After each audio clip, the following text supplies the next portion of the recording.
শিলিগুড়ির হাকিমপাড়ার বিশিষ্ট সমাজসেবী সুকান্ত বসুর ব্যক্তিগত উদ্যোগে আবারও এক অনন্য সামাজিক অনুষ্ঠান সম্পন্ন হলো রবিবার।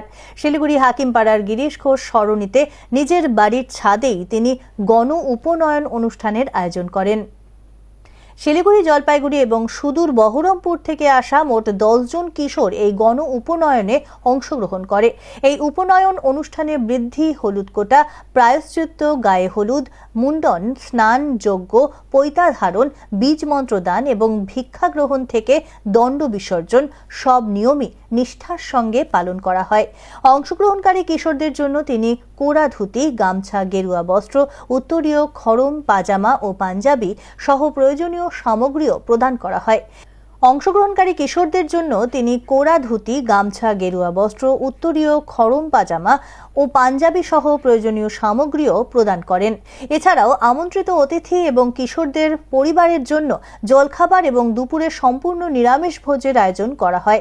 এই অনুষ্ঠানে অতিথি হিসেবে উপস্থিত ছিলেন সুকান্ত বাবুর আত্মীয় স্বজন, বন্ধু বান্ধব এবং শহরের বিশিষ্ট ব্যক্তিরা। সমাজসেবী সুকান্ত বসু জানান, শিলিগুড়ির বিভিন্ন মন্দিরের পুরোহিতরা তাকে এই কাজে সার্বিকভাবে সহযোগিতা করেছেন।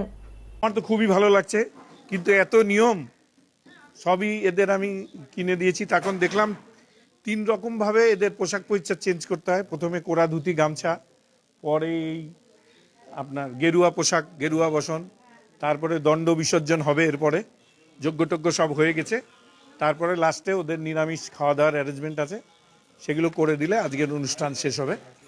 সেই 9টার থেকে যেটা অনুষ্ঠান শুরু হয়েছে, এখন তো 2টো বেজে গেছে, আর আধা ঘন্টার মতো অনুষ্ঠান আছে। খুব ভালো লাগছে এবং যারা গার্জেনরা বাচ্চাদের তারাও খুব খুশি। এখানে মুন্ডন করা হয়েছে, স্নান করেছে বাচ্চারা, তারপরে গেরুয়া বসন ধারণ করেছে।